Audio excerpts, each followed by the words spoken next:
नमस्कार. आज 1 ऑगस्ट लोकशाहीर अण्णाभाऊ साठे जयंती आणि लोकमान्य बाळगंगाधर टिळक यांची पुण्यतिथी. जाज्वल्य देशभक्तीचे मूर्तिमंत उदाहरण असलेल्या लोकमान्य टिळकांच्या प्रती विनम्र अभिवादन. लोकशाहीर अण्णाभाऊ साठे यांना पण विनम्र अभिवादन करते. आणि शासकीय ज्ञानविज्ञान महाविद्यालय, त्याचप्रमाणे स्वर्गीय मदन गोपाल मुंदडा कला वाणिज्य आणि विज्ञान महाविद्यालय यांच्या संस्कृत विभागांच्या संयुक्त विद्यमाने आयोजित ह्या ऑनलाईन व्याख्यानमालेमध्ये मी डॉक्टर पंकजा वाघमारे आपणा सर्वांचं हार्दिक हार्दिक स्वागत करते. लोकनायक बापूजी अणे यांनी रचलेल्या तिलक यशोर्ण या लोकमान्य टिळकांवरील ग्रंथावर आजचं व्याख्यान व्हावं हे औचित्यपूर्णच आहे. आज दिनांक 1 ऑगस्ट रोजी श्रीमती वत्सलाबाई नाईक महिला महाविद्यालय पुसद येथील संस्कृत विभाग प्रमुख सन्माननीय डॉक्टर वैशाली पांडे यांनी आमचं व्याख्यानाचं आमंत्रण स्वीकारलं आणि आज आपल्यासाठी त्या इथे उपस्थित आहेत. सन्माननीय डॉक्टर वैशाली पांडे यांचं हार्दिक स्वागत. आणि मॅडमचा विषय हा अतिशय अभ्यासपूर्ण तेच ऐकण्यासाठी आपण उत्सुक आहोत. मी डॉक्टर मीनाक्षी भंडारकर यांना अशी विनंती करते की त्यांनी डॉक्टर वैशाली पांडे मॅडमचा थोडक्यात परिचय करून द्यावा. नमस्कार. शासकीय ज्ञानविज्ञान महाविद्यालय औरंगाबाद आणि स्वर्गीय मदन गोपाल मुंदडा कला वाणिज्य आणि विज्ञान महाविद्यालय चांदूर रेल्वे यांच्या संयुक्त विद्यमाने आयोजित या व्याख्यानमालेत आज दिनांक 1 ऑगस्ट 2020 रोजी म्हणजेच लोकमान्य टिळकांच्या पुण्यतिथी दिनी आज आपण लोकनायककृत लोकमान्य वंदना हा विषय माननीय प्राध्यापक डॉक्टर वैशाली पांडे यांच्याकडून ऐकणार आहोत.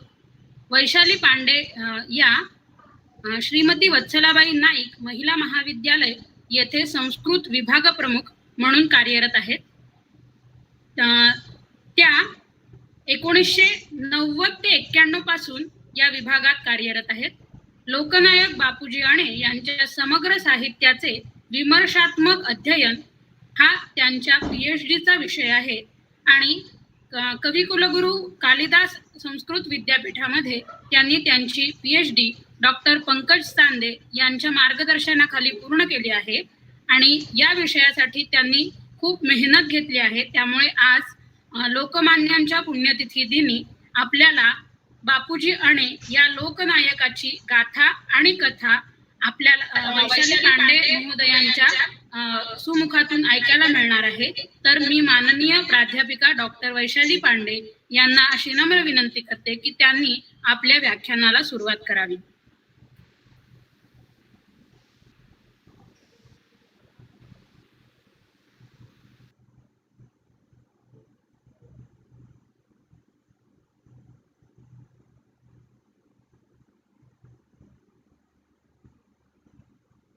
हा येतोय मॅडम, तुमचा आवाज येत नाहीये. नाही.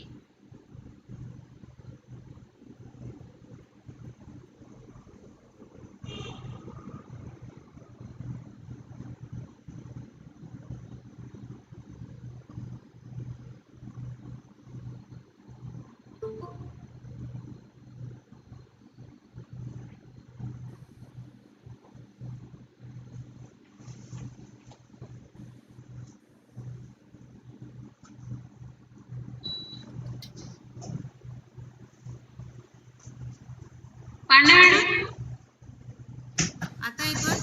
हो येतोय. नीट येतोय का आता? हो व्यवस्थित येतोय. हेडफोन काढले का रणनी आता? हो व्यवस्थित येतोय मॅडम. बोलू आता? हो.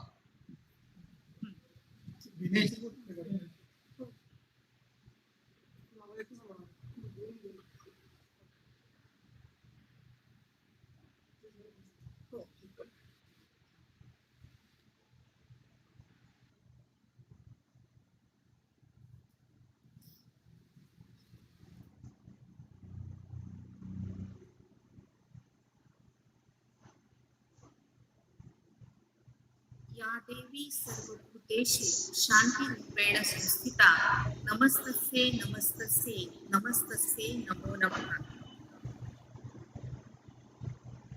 माझ्या ध्येयसिद्धीच्या वाटेवर आभाळ जरी कोसळलं तरी त्या कोसळलेल्या आभाळावरून मी माझ्या ध्येयसिद्धीची वाटचाल करीन असं म्हणणारे लोकमान्य टिळक यांच्या आज पुण्यतिथी 100वी पुण्यतिथी आज लोकमान्य टिळकांची, त्यांच्या पावन स्मृतीला मी अभिवादन करते. त्याचप्रमाणे आपल्या आयुष्यभर लोकजागृतीसाठी वाहून घेणाऱ्या लोकशाहीर अण्णाभाऊ साठे यांच्या विचारांना मी विनम्र अभिवादन करते. आजच्या या व्याख्यानमालेतील हे 6वं पुष्प आहे. शासकीय ज्ञानविज्ञान महाविद्यालय औरंगाबादच्या सन्माननीय प्राचार्य डॉक्टर रोहिणी पांढरे मॅडम, स्वर्गीय मदन गोपाल मुंदडा कला वाणिज्य आणि विज्ञान महाविद्यालयाचे सन्माननीय प्राचार्य डॉक्टर जयंत कारभारे, शासकीय ज्ञानविज्ञान महाविद्यालयाच्या संस्कृत विभाग प्रमुख डॉक्टर पंकजा वाघमारे, तसेच मदन गोपाल मुंदडा कला वाणिज्य महाविद्यालयाचे संस्कृत विभाग प्रमुख डॉक्टर मीनाक्षी भांडकर, या सगळ्या व्याख्यानमालेचं तंत्रसहाय्य सांभाळणारे माननीय डॉक्टर गांधी सर, या कार्यक्रमाचं सगळं तांत्रिक सूत्र परत सांभाळणाऱ्या शासकीय विदर्भ विज्ञान महाविद्यालयाच्या डॉक्टर रुपाली कवीश्वर आणि या व्याख्यानाला ऐकणारे सर्व श्रोतृगण, माझे सर्व स्नेही, या सर्वांना आदराने नमस्कार करते. या व्याख्यानासाठी जमलेली सर्व संस्कृत मंडळी आहे त्यांना सर्वांना सस्नेह नमस्कार करते आणि माझ्या व्याख्यानाला या ठिकाणी सुरुवात करते. माझ्या व्याख्यानाचा जो विषय आहे तो आहे लोकमान्य वंदना, लोकनायकांनी केलेली लोकमान्य टिळकांची वंदना, या विषयावरती मी बोलणार आहे. तर मला इथे बोलायचं आहे.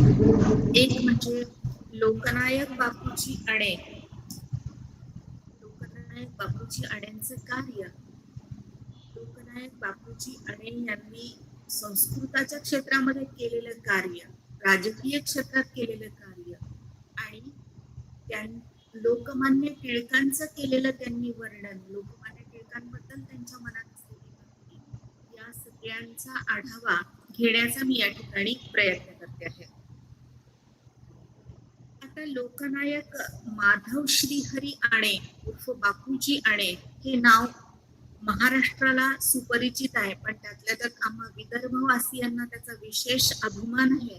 कारण लोकनायक बापूजी आणे हे मूळचे वणीचे, त्यांचा जन्म वणीला झाला, यवतमाळ जिल्ह्यामध्ये झाला आणि त्यामुळे यवतमाळला फार दीर्घकाळ त्यांचं वास्तव्य होतं, फार काळ ते यवतमाळला राहत होते. अगदीच रीतसर जर त्यांचा परिचय बापूजींचा करून द्यायचा झाला तर 29 ऑगस्ट 1880 साली वणीला त्यांचा जन्म झाला आणि अत्यंत वेदविद्या संपन्न अशा कुळामध्ये त्यांचा जन्म झाला. ज्या महाकाव्याची रचना केली श्री तिलक यशोवर्णम, त्या महाकाव्यामध्ये सुरुवातीच्या तरंगामध्ये त्यांनी आपल्या वंशाचं वर्णन केलेलं आहे की त्यांचा वंश संपन्न होता, त्याबद्दल त्यांना सारखा अभिमानही वाटत होता आणि ते जे वेदविद्येचे संस्कार होते ते बापूजींनी आयुष्यभर पुढे सांभाळले. त्या संस्कारांना त्यांनी शेवटपर्यंत सोडलं नव्हतं. बापूजींना त्याचा अभिमान वाटतो. त्यांचं जे शालेय शिक्षण होतं ते वणीलाच झालं, माध्यमिक शिक्षण चंद्रपूरला झालं, महाविद्यालयीन शिक्षण मॉरिस कॉलेजला, नागपूरला मॉरिस कॉलेजमध्ये झालं. महाविद्यालयीन जीवनाला लोकमान्य टिळकांच्या कार्याने बापूजी प्रभावित झाले होते आणि 1902 मध्ये जेव्हा ते मॉरिस कॉलेजमध्ये शिकत होते तेव्हा त्यांनी लोकमान्य टिळकांचं व्याख्यान आपल्या कॉलेजमध्ये प्रयत्नपूर्वक आयोजित केलं होतं. सगळ्या विद्यार्थ्यांनी या प्रसंगी लोकमान्यांचा सत्कार त्यांच्या कॉलेजमध्ये घडवून आणला होता आणि या प्रसंगी लोकमान्य टिळकांचं फार जवळून दर्शन बापूजी आण्यांना झालं. आधीच लोकमान्य टिळकांच्या विचारात झाले होते. लोकमान्य टिळकांचं व्याख्यान ऐकून, लोकमान्य टिळकांचं प्रत्यक्ष दर्शन घेऊन ते लोकमान्यांचे अत्यंत तर तो काळ असा होता की त्या काळी लोकमान्य टिळकांच्या विचारांनी प्रेरित झालेले अनेक तरुण देशसेवेची शपथ घेत असत. बापूजी आणे हे त्यातलेच एक होते. ही प्रेरणा अनेकांना मिळाली असली तरी बापूजींना टिळकांपासून मिळालेली प्रेरणा ही थोडी वेगळ्या स्वरूपाची होती. कारण टिळकांपासून प्रेरणा घेऊन काही लोकांनी तत्वजिज्ञासेमध्ये आपलं आयुष्य घालवलं. टिळकांपासून प्रेरणा घेऊन काही जणांनी राजकारणामध्ये आपलं आयुष्य घालवलं.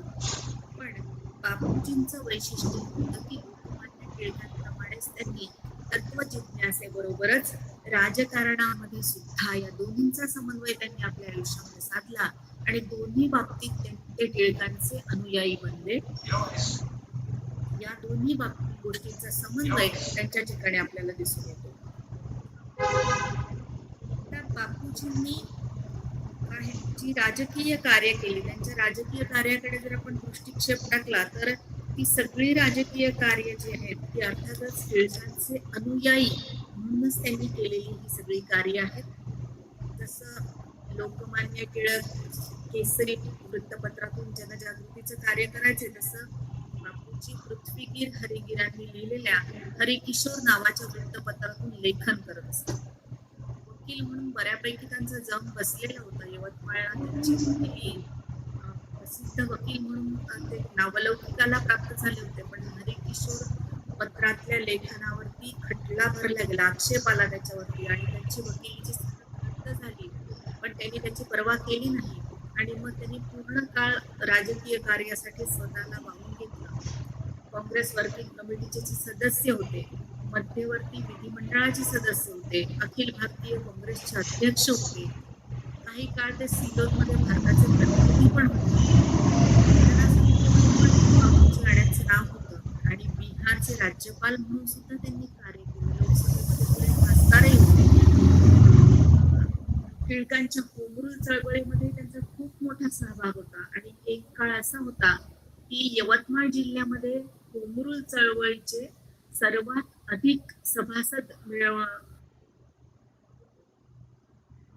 बनवण्याचा मान बापू आण्यांना मिळाला होता. आता राजकारणाबरोबरच साहित्य क्षेत्रातही त्यांची गती अतिशय अविहित होती, अप्रत्याहत होती. असं साधारणतः दिसून येतं की राजकीय क्षेत्राला साहित्याचं वावडं असतं, पण बापूजीच्या बाबतीत मात्र ते खरं नव्हतं. या बाबतीतही बापूजींनी लोकमान्यांच्या पावलावर पाऊल ठेवलं आणि त्यांनी तिलक यशोवर्णव हे एक मोठं महाकाव्य निर्माण केलं. हे एकच महाकाव्य लोकनायक बापूजी आणे यांच्या कवित्वाची महाकवी म्हणून त्यांना महाकवीची पदवी देण्यासाठी ते समर्थ आहे. अर्थात इतरही त्यांच्या रचना आहेत, संस्कृत आहेत, मराठी आहेत, इतर भाषांमध्ये आहेत, हिंदी इंग्रजी भाषांमध्ये आहेत. पण एकच हे महाकाव्य असं आहे. टिळकांच्या यशोसागराचं त्यांनी जे वर्णन केलेलं आहे ते महाकाव्य त्यांच्या व्यासंगी वृत्तीचं साक्षीदार आहे, त्यांच्या अध्ययनशील वृत्तीचं साक्षीदार आहे. त्यांच्या स्फुट रचना अनेक आहेत, व्याख्यानही अनेक देत असत. अनेक ग्रंथांना त्यांनी प्रस्तावनाही दिलेल्या आहेत आणि अत्यंत व्युत्पन्न पंडित त्यांच्या वाणीवरती श्रुती वाङ्मयाचे संस्कार झालेले आपल्याला दिसून येतात की जे त्यांच्या घरामध्ये परंपरेने चाललेलं असायचं. सरस्वतीचा कृपा प्रसाद त्यांच्यावरती झाला असेल असं वाटावं, इतकं सुंदर ते लिहायचे. आणि त्यांच्या राजकीय आणि साहित्य या दोन्ही क्षेत्रामध्ये ते अग्रस्थानी होते. जसा राजकीय क्षेत्रामध्ये बापूजींच्या विचारावर जसा टिळकांचा प्रभाव होता, तसा राहणीमानावर सुद्धा त्यांच्या टिळकांचा प्रभाव होता. लोकमान्यांप्रमाणेच ते राहत असत. लाल रंगाची पगडी, बंद गळ्याचा कोट, पायामध्ये पुणेरी चोडा, हातात काठी असलेले लोकनायक जे आहेत ते लोकमान्यांप्रमाणेच दिसत असत. विदर्भाचे टिळक किंवा छोटे टिळक म्हणून त्यांना ओळखलं जात असे. हे जे तिलक यशोवर्णव महाकाव्य आहे याचा थोडक्यात आपण परिचय करून घेऊ की ही महाकाव्य आहे कसं. तर या तिलक यशोवर्णव महाकाव्यामध्ये एकूण हे 3 खंडात्मक महाकाव्य आणि हे महाकाव्य 85 तरंगाचं आहे. याच्यामध्ये 12,000 श्लोक आहेत आणि या महाकाव्याची रचना बापूजींनी केली तर त्यांनी त्याच्यामध्ये 82 तरंगांची रचना त्यांनी स्वतः केली. त्यानंतर दुर्दैवाने मात्र मृत्यू झाला आणि उर्वरित जे 3 तरंग होते ते 3 तरंग मात्र संपादक मंडळाने पूर्ण केलेले आहेत. टिळक महाराष्ट्र विद्यापीठ जे आहे त्यांनी याचे संपादन त्यांच्या मृत्यूनंतर केलेलं आहे. तर ते 3 तरंग नंतर तयार झालेले आहेत. या संपूर्ण महाकाव्याचं जेव्हा वाचन आपण करतो तेव्हा पदोपदी बापूजींच्या मनामध्ये असलेली जी प्रगाढ टिळक भक्ती आहे ती आपल्याला दिसून येते. आणि ही जी भक्ती, ही जी श्रद्धा आहे टिळकांविषयीची ती अंधमुळीच नाही, ती अत्यंत डोळस आहे हे आपल्याला नेहमी दिसून येतं.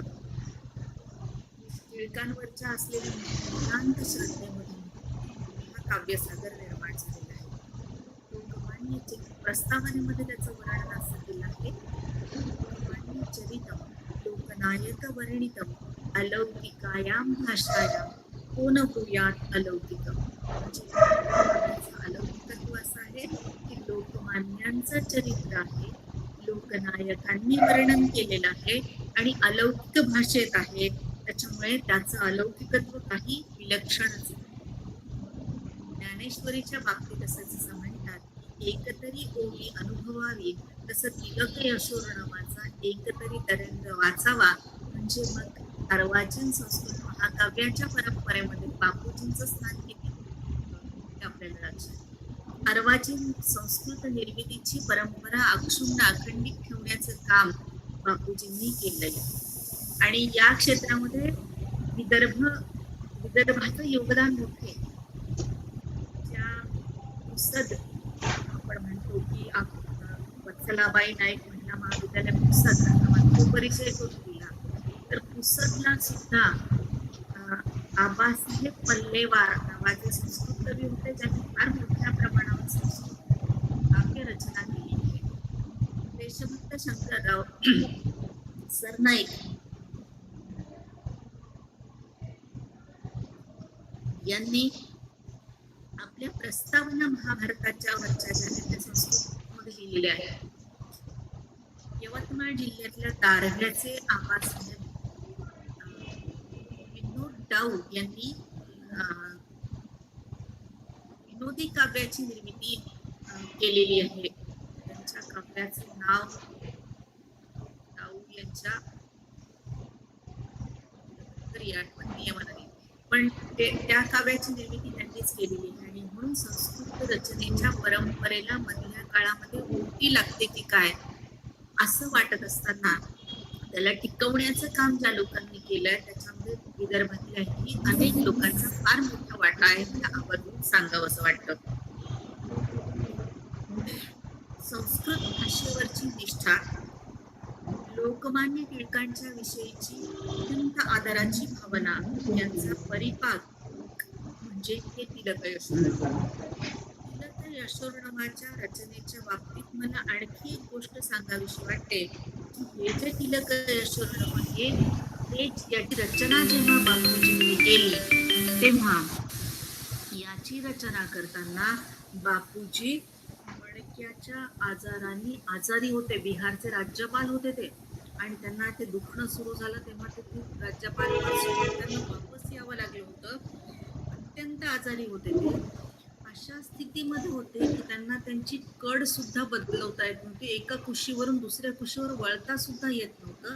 अशा स्थितीमध्ये त्यांनी आपल्या छातीवरती कागद ठेवून पेनाने ते श्लोक लिहिले आणि ह्या महाकाव्याची रचना केली. संपादक मंडळाने त्याचं वर्णन फार सुंदर केलंय, तेवढं ते मी वाचून दाखवते या ठिकाणी. संपादक मंडळ म्हणतं की अस्य काव्यस्य जन्मवृत्तांतोपि रोमहर्षणा. हा जन्मवृत्तांत ऐकला की त्या काव्याच्या निर्मितीमागची पार्श्वभूमी आपल्याला कळते आणि त्याचं महत्व आणखी कळतं.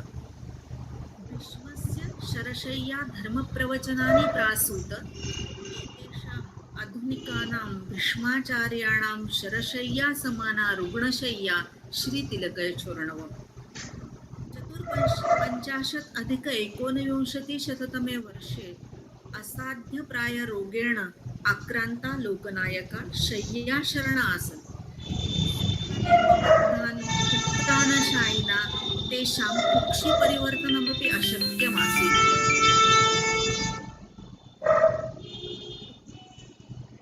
अशा स्थितीमध्ये मग त्यांनी काय केलं, इतस्ततःच वलितुमपि अशक्नुवद्भिः तैः पुरोनिहितपत्र एव लेखनं कृतम्. लग्नपृष्ठं युद्धमानस्य महाकाव्यवीरस्य उपमेव अत्र स्मृतिमायाति.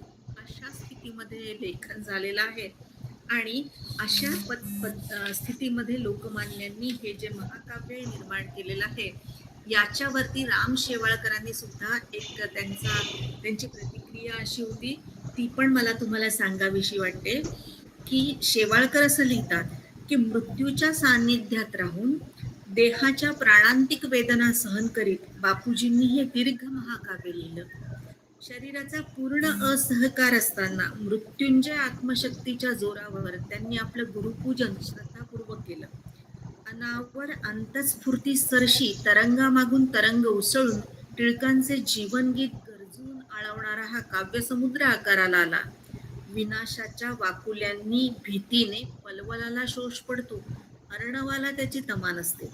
म्हणून मृत्यूच्या छत्रछायेखाली हे अमर महाकाव्य निर्माण झालं. अशी या महाकाव्याच्या निर्मितीची हकीकत आहे. शारीरिक व्याधीचा मनाशी अजिबातच संबंध न येऊ देता या महाकाव्याची रचना बापूजींनी केलेली आहे. आणि 26 जानेवारी 1968 बापूजी अणेंना राष्ट्रपतींनी पद्मविभूषण उपाधी सुद्धा दिली. पण दुर्दैवाची गोष्ट अशी की त्याच दिवशी लोकनायकांचा मृत्यू झाला आणि हे जे पद्मविभूषण बघण्याचं भाग्य आहे हे त्यांना लाभलं नाही. तिलक यशोर नावाचं जे संपादक मंडळ आहे त्या संपादक मंडळामध्ये अनेक दिग्गजांचा समावेश आहे. मोरारजी देसाई आहेत, यशवंतराव चव्हाण आहेत, महाराष्ट्राचे अनेक वर्ष मुख्यमंत्री असलेले आणि आमच्या पुसदचे निवासी असलेले श्री माननीय वसंतरावजी नाईक आहेत, प्रभा गजेंद्र गडकर आहेत, गत्रम देशपांडे सर आहेत, डॉक्टर श्रीभाव वर्णेकर आहेत. ह्या सगळ्यांचा समावेशाच्या संपादक मंडळामध्ये आहे आणि त्यांनी हे महाकाव्य जे आहे ते परिपूर्तीप्रत नेलेलं आहे. या महाकाव्याची रचना मी का केली असं टिळक आणे सांगतात. त्याचं कारण असं आहे की प्रत्येक मम्मट सांगतो त्याच्याप्रमाणे काव्यनिर्मितीच्या मागे काहीतरी प्रयोजन असलं पाहिजे. मग मम्मटाने जी प्रयोजनं सांगितली त्याच्यामध्ये कालानुरूप बदल होत गेले आणि या महाकाव्याच्या निर्मितीमागे काय प्रयोजन आहे तर मुख्य प्रयोजन आहेत. बापूजी सांगतात की लोकजागृती, समाजहित आणि संस्कृत श्रद्धा ही 3 प्रयोजनं समोर ठेवून बापूजींनी या महाकाव्याची रचना केली. टिळक या महाकाव्याचे नायक आहेत.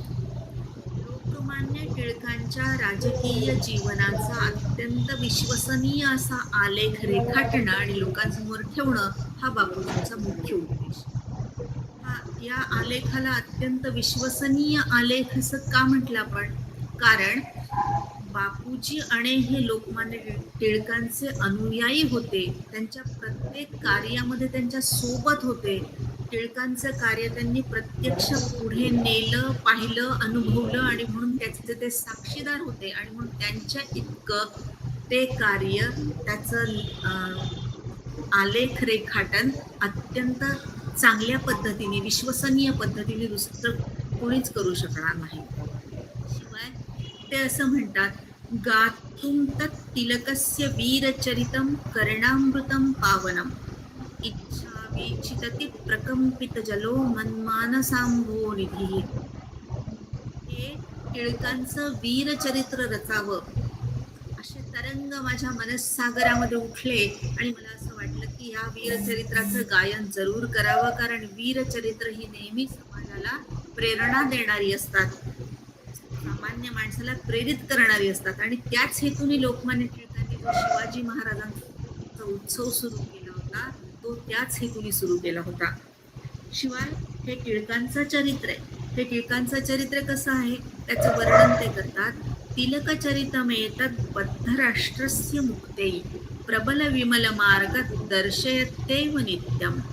दलित पतित दीनान स्वाभिमानेन शीघ्रम नयति भरतपुत्रान विश्वबंधू. हे टिळक चरित्र कशासाठी आवश्यक आहे? तर बद्ध राष्ट्रस्य मुक्तये, बद्ध राष्ट्राच्या मुक्तीसाठी, प्रबल विमल मार्ग दाखवण्यासाठी, गुलामगिरीमध्ये जखडलेल्यांना मुक्तीचा मंगल मार्ग दाखवणार हे टिळक चरित्र आहे. आपण असा विचार करू की आज तर आपण गुलामगिरीमध्ये जखडलेलं नाही, मग आज टिळक चरित्राचा जागर कशासाठी? तर गुलामगिरीमध्ये जखडणं हे शब्दशः केवळ दुसऱ्यांचं आक्रमण झालं म्हणूनच आपण गुलामगिरीत जखडले जातो असं नाही, तर विचारांवर सुद्धा इतरांचा पगडा असल्यामुळे विचारांची सुद्धा गुलामगिरी, मानसिक गुलामगिरी सुद्धा मनावर असते आणि ती गुलामगिरी दूर व्हावी म्हणून अशा वीरचरित्रांचं अवगाहन करणं आवश्यक असतं. आपल्याला स्वाभिमानाचा मार्ग दिसावा, आपले विचार स्वतंत्र व्हावेत, यासाठी जाज्वल्य देशभक्ती बाळगणाऱ्या लोकमान्य टिळक म्हटलं की आपल्या डोळ्यासमोरचे एक व्यक्तिमत्व आहे, तर ते कणखर, अनेक पैलू, अनेक पदर असलेल्या टिळकांचे व्यक्तिमत्व आहे, जे एका माणसाला शब्दामध्ये मांडताच येणार नाही असं व्यक्तिमत्व असलेलं, फुलादी व्यक्तिमत्व असलेलं टिळकांचं हे व्यक्तिमत्व आहे. महाकाव्याचा नायक कसा असावा याच्याविषयी आपल्याला संस्कृत साहित्य सांगतं की तो श्रेष्ठ असावा किंवा महापुरुष असावा, त्याचं चरित्र समाजाला स्फूर्तिदायक असावं. या महाकाव्याचा नायक लोकमान्य टिळक आहेत आणि असा नायक आहे हा की ज्यांनी राष्ट्रोद्धाराच्या कार्यामध्ये आपलं सगळं आयुष्य अर्पण केलेलं आहे. आपल्या या देशसेवेच्या वेदीवरती त्यांनी आहुती दिली आपल्या सर्वस्वाची आणि त्याचं चरित्र, त्याचं तत्वज्ञान दोन्हीही समाजाला अत्यंत स्फूर्तिदायक ठरलेलं आहे आणि म्हणून गुणाढ्य चरित्र आहे. लोकमान्य टिळक जे आहेत ते लोकमान्य टिळक धीरोदात्त नायक आहेत. त्यांचं वर्णन करताना बापूजी म्हणतात, धैर्येण भूधरैव अंबुधीवत गभीरो यस्तेजसार्क इव शीतकरः शशीव ज्ञानेन ईश्वतिरिव उत्तम कर्मयोगे तं भारतस्य हृदयं तिलकं नमामि. भारताच्या हृदयाला, हृदय स्वरूप असलेल्या टिळकांना त्यांनी वंदन केलं आहे. अत्यंत सुंदर असं टिळकांचं चित्र बापूजींनी आपल्यासमोर उभं केलंय स्वभावोक्ती अलंकाराच्या द्वारे. तो एक श्लोक मी या ठिकाणी सांगते की कसे होते टिळक. आपल्या प्रत्यक्ष डोळ्यासमोर मूर्ती उभी राहते.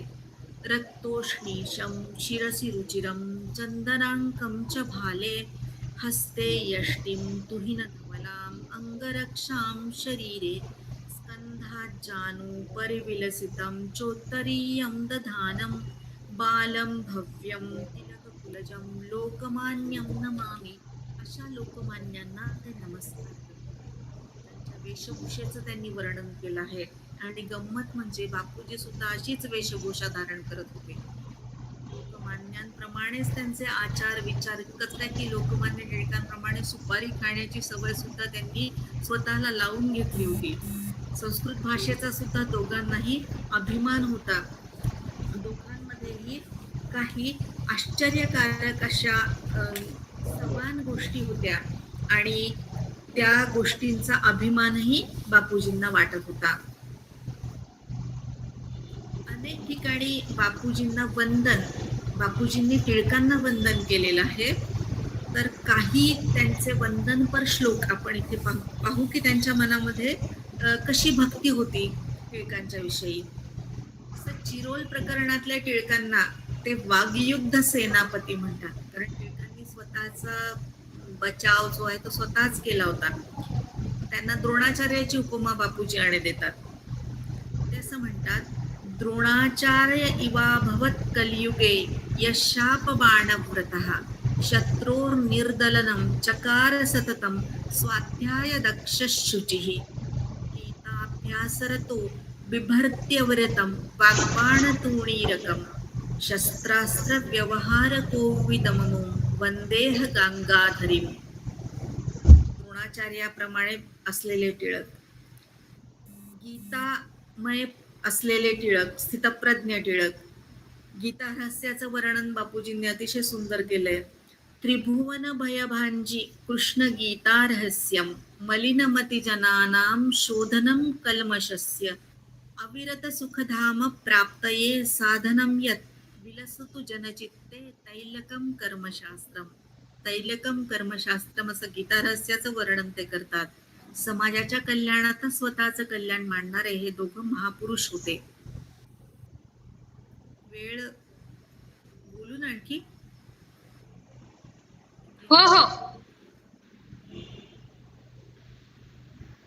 गीतानुशीलनाने परिपूर्ण टिळकांची प्रशंसा करताना बापूजी म्हणतात, अहो दृष्टो बाल मुकुटमणिरेवाक्षि सुखदहा शिरस्थो हिंदस्या प्रतिहत गतिर्यस्य सुमतिः मतेर्यस्या भूत्वै जटिल पदवेदस्य सुगमस् तथार्थो गीताया जनकरगत स्वामलकवत्. अनेक कवींचा प्रभाव पूर्व कवींचा बापूजींवर होता आणि तो असणं स्वाभाविकही आहे.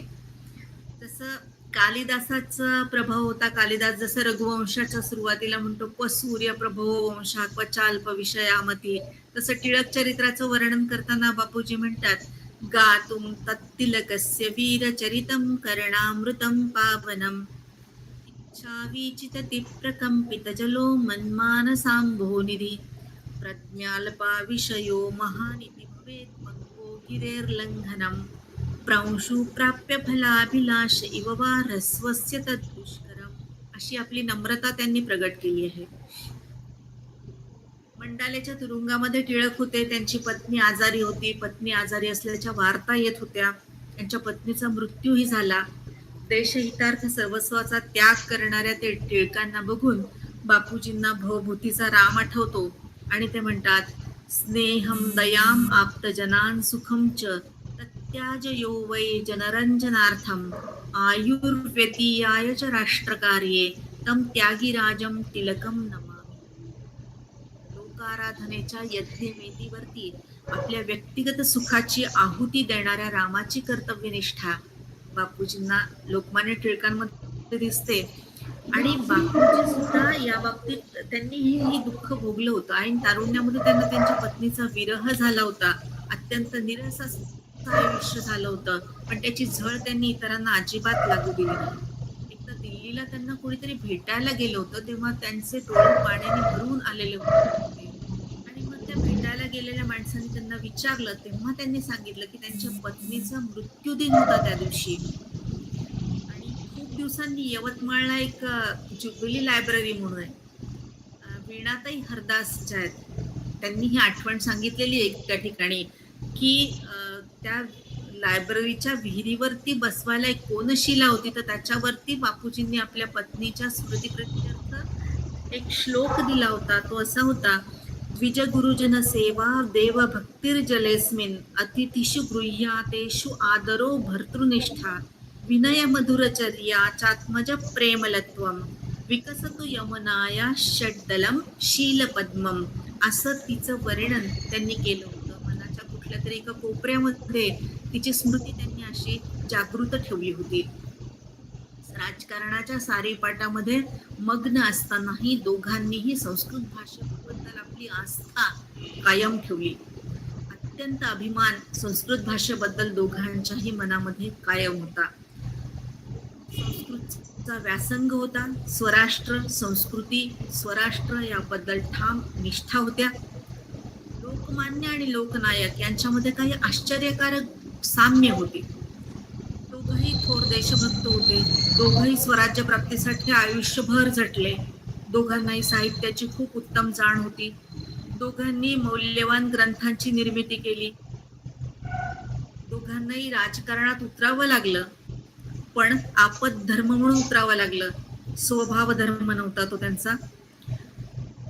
लोकमान्यांचं जे बापूजींनी केलेलं वर्णन आहे, ज्ञानेन गिष्पतिरिव उत्तम कर्मयोगी, हे वर्णन त्यांनाही लागू पडतं, बापूजींनाही लागू पडतं. लोकमान्यांनी राष्ट्रीय गणेशोत्सव सुरू केला, कारण लोकजागृती हे हा पहिलं पाऊल होतं त्यांचं. बापूजींनी सुद्धा आपल्या जन्मभूमीत आणि कर्मभूमीत श्री गणेशाची स्थापना केली. आर्टिक्टोम इन वेदास हा ऋग्वेदावरील समालोचनात्मक ग्रंथ लोकमान्यांनी लिहिला. तर बापूजींनी प्रवचनांच्या द्वारे ऋग्वेद आणि गीता रहस्यातील कर्मयोगाचे, ब्रह्मविद्येचे उपदेशात्मक रहस्य प्रतिपादन केले. वेद आणि उपनिषदांचे आलोडन करून त्यातील ज्ञानामृत चाखवण्याचे कार्य अविरत बापूजींनी केले. समाजकारण, राजकारण आणि देशकार्य या तीनही गोष्टीला धर्माचा, नैतिक जीवन मूल्यांचा आणि सांस्कृतिक मूल्यांचा आधार देण्याचं महत्वाचं काम या दोघांनी केलं. लोकनायक म्हणजे लोकमान्यांचीच प्रतिमा. दीनोद्धार परायणाः सत्पुरुषः केवलम असं या दोघांचंही वर्णन करावं. 1930 साली बापूजींना लोकांनी लोकनायक पदवी दिली. बनारस हिंदू विद्यापीठाने त्यांना डॉक्टरेटची पदवी दिली. भारत शासनाने त्यांना पद्मविभूषणाची पदवी दिली आणि अर्वाचीन महाकवी ते होतेच, हे तर निर्विवादच आहे. लोकमान्य टिळकांच्या राजकारणामध्ये ज्या अनेक गोष्टी होत्या त्याच्यापैकी फक्त त्यांचे जे काही ठळक गोष्टी आहेत त्या या ठिकाणी मी सांगते. वेळ फार होईल कारण लोकमान्य टिळकांनी मुख्य जी कार्य, प्रत्येकच चळवळीमध्ये बापूजी अनुयायी होते आणि टिळकांच्या नंतरही बापूजींनी त्या चळवळी मोठ्या निष्ठेने पुढे नेल्या. एखादं व्रत पुढे चालवावं तसं त्यांनी त्या चळवळी पुढे नेलेल्या आहेत. तर शिक्षण पद्धती, राष्ट्रीय शिक्षण म्हटलं होतं टिळकांनी. टिळकांचं असं मत होतं की आपली शिक्षण पद्धती सकस असली पाहिजे, सशक्त असली पाहिजे, धर्म आणि संस्कृतीशी संवाद साधणारी असली पाहिजे, आपल्या चरित्रांची प्रेरणा देणारी, आपल्या विद्या, आपल्या कला, आपल्या ज्ञानशाखा यातून फुललेली असली पाहिजे. त्यामुळे राष्ट्राची खरी अर्थाने उभारणी होईल असं त्यांना वाटत होतं. आणि विवेकानंदांनी याचंच प्रतिपादन केलं होतं आणि याच दृष्टिकोनातून टिळकांनी 1 जानेवारी 1880 ला न्यू इंग्लिश स्कूलची स्थापना केली होती. राष्ट्रीय मनोवृत्ती ज्यांनी निर्माण होते ते खरं शिक्षण असं टिळक म्हणत होते. आणि टिळकांचं मनोगत बापूजींनी इतकं चांगल्या शब्दामध्ये वर्णन केलंय टिळकेश्वर नावामध्ये. ते असं म्हणतात, जननी स्तन्यपानात्यत तेजः प्राप्नोति बालकः तद् धात्री स्तन्यपानेन प्राप्नुयास कथं खलु. किंवा एके ठिकाणी ते असं म्हणतात, निज मातृपयपानात पुष्टिं विंदती बालकः. बालकाला पुष्टी, पोषण मिळणार त्या आपल्या मातेच्या मातृपयपानानेच मिळणार. इंग्रज शिक्षण देत होते पण जाणीवपूर्वक सेवक निर्माण करणारे शिक्षण देत होते आणि याची खबरदारी घेत होते की भारताचा उज्ज्वल इतिहास, कीर्ती त्यांच्या कानावर कधीच पडू नये. श्रुती, स्मृती, पुराण, रामायण यांची निंदा केली जावी. पदवीधर निर्माण व्हावे पण ते देशभक्तीहीन निर्माण व्हावे. भारतीय विद्यार्थ्यांचं शिक्षण होत होतं पण ते इंग्रजांच्या इच्छेनुसार होत होतं आणि त्याला विरोध होता. ते राष्ट्रीय शिक्षण जे टिळकांना अपेक्षित होतं तेच बापूजींनाही अपेक्षित होतं. नंतर टिळकांचं जे साधन पंचक, 5 साधनं टिळकांनी जी अवलंबली होती, गणपती उत्सव, शिवजयंती उत्सव, व्यायामशाळांची निर्मिती, प्रभावी लोकमत निर्माण करणं आणि राष्ट्रैक्याची भावना सर्वतोपरी मानणं, यालाही बापूजींनी पूर्ण समर्थन दिलं होतं आणि हेही बापूजी सगळीकडे याचाही प्रचार प्रसार करत होते.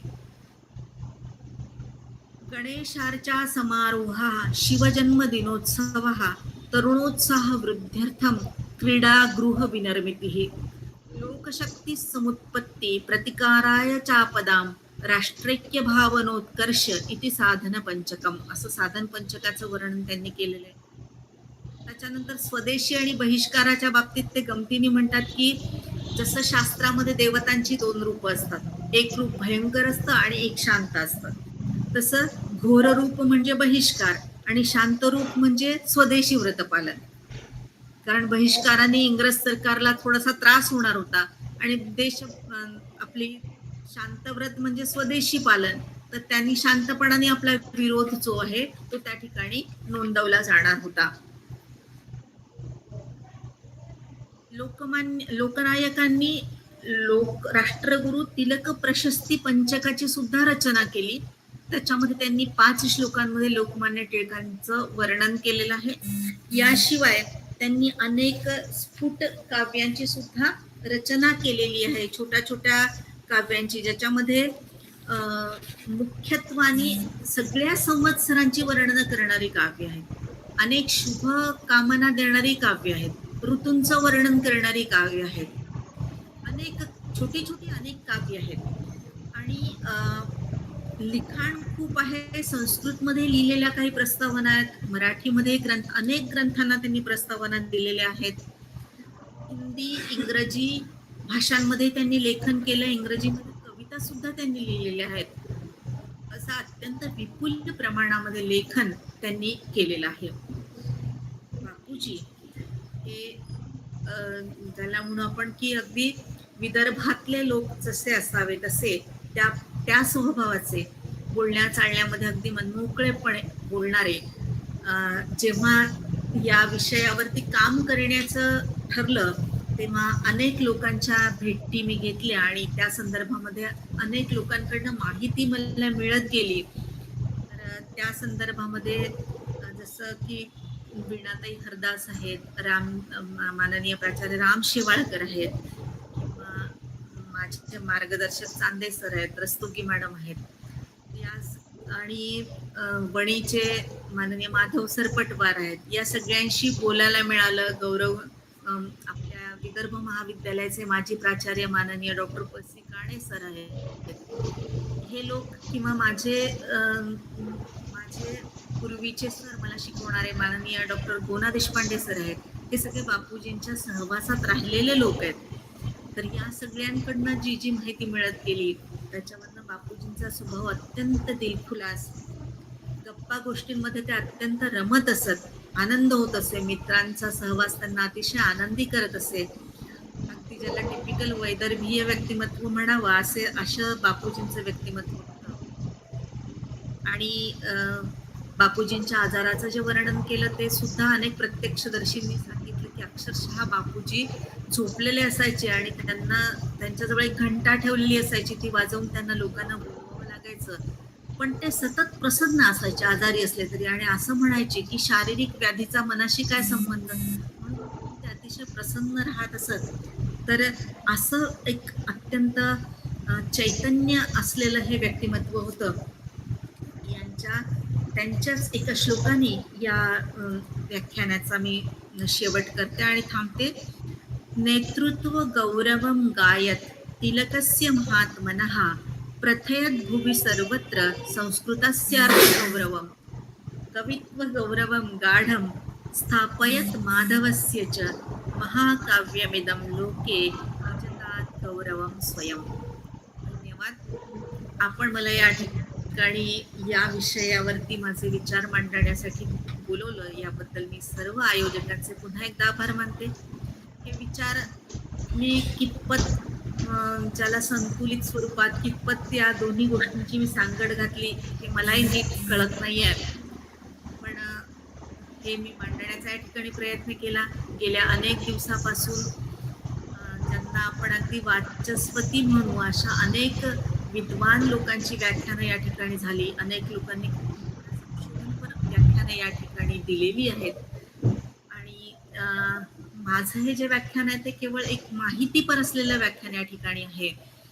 पण जसं आमचा काव्यप्रकाशकार मम्मटच म्हणतो की काव्याची व्याख्या करताना त्याने असं म्हटलंय की काव्य हे निर्दोष असलं पाहिजे.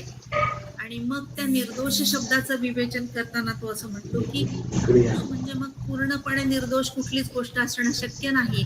मग मोठ्या गुणसमूहामध्ये छोटा छोटा जर दोष असेल तर तो लपून जातो. तसं या अत्यंत सुंदर चाललेल्या व्याख्यानमालेमध्ये माझ्या व्याख्यानामध्ये जे काही दोष असतील निश्चितच झाकले जातील असं मला वाटतं. आपण मला आमंत्रित केल्यामुळे मी आपला पुन्हा एकदा आभार मानते. आणि या संदर्भामध्ये लोकनायक बापूजी आणे आणि त्यांच्याशी संबंधित जी काही चित्र आहेत थोडीशी ती डॉक्टर रुपाली कवीश्वर आपल्याला शेवटी दाखवतील आणि हे व्याख्यान संपेल. धन्यवाद.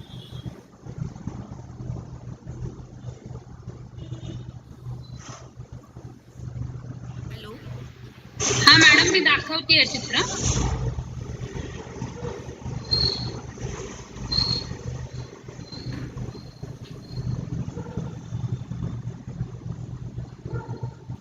हे मॅडम जसं म्हणाल्या तसं बापूजींचं फोटो आहे, ज्याच्यामध्ये लोकनायक बापूजी आणे हे मॅडम म्हणाल्याप्रमाणे टिळकांसारखी वेशभूषा इथे बापूजींची दिसते आपल्याला. हे आहे बापूजी आणे महोदयांचं हस्तलेख त्यांनी लिहिलेला आहे आणि त्यांचं अक्षर इथे आपल्याला दिसतं आहे. आणि स्वातंत्र्य सिद्ध्यर्थम नित्यम टिळक चिंतनम हे पहिल्याच ओळीतून बापूजी आण्यांनी सांगितलेलं दिसतं. त्यानंतर जेव्हा रुग्णावस्थेमध्ये बापूजी पुणे येथे होते तेव्हा गिरिजाशंकर वाजपेयी त्यांना भेटायला आले होते. त्या प्रसंगाचं हे 1954 मधलं छायाचित्र आहे. त्यानंतर ही लोकनायक बापूजी आणे यांची समाधी आहे, म्हणजे त्यांचं तिथे त्यांना श्रद्धांजली अर्पण केलेली आहे. आणि जसं मॅडम म्हणाल्या की त्यांना त्यांच्या वंशाचा अभिमान होता. आणे वंशख्याता हा श्रुतिपठन विध्वस्त दुरिता, तर हा श्लोक तिलक यशोर्णव मधला इथे दिलेला दिसतो. आणि जसं मॅडमने सांगितलं की स्वभावोक्ती अलंकाराद्वारे टिळकांचं वर्णन केलेलं बापूजींनी, तसंच्या तसा फोटो असलेला लोकमान्य आणि खाली बापूजी आणे यांचा श्लोक रक्तोष्टिशम शिरसी रुचिरम चंदनांकम च भाले हा श्लोकही या चित्रामध्ये दिसून येतो. आणि बालम भव्यम तिलक कुलजम लोकमान्यम नमामि असं आणेंनी म्हटलेलं आहे बापूजींनी. अशा प्रकारे ही 6 दुर्मिळ चित्र मॅडमनी आपल्या व्याख्यानमालेसाठी आपल्यासाठी आणली होती. तर या चित्रांसाठी आणि संपूर्ण व्याख्यानमालेसाठी मी मॅडमची व्यक्तिशः खूप खूप आभारी आहे. आणि मी आयोजकांतर्फे आभार मानण्यासाठी डॉक्टर पंकजा वाघमारे यांना आमंत्रित करते. डॉक्टर पंकजा वाघमारे. आत्ताच आपण सन्माननीय डॉक्टर वैशाली पांडे यांचं लोकनायककृत लोकमान्य वंदना या विषयावरचं व्याख्यान ऐकलं. अप्रतिम असं हे विवेचन होतं आणि तो मॅडमचा साधेपणा आहे, नम्रपणा आहे की या व्याख्यानमालेमध्ये माझं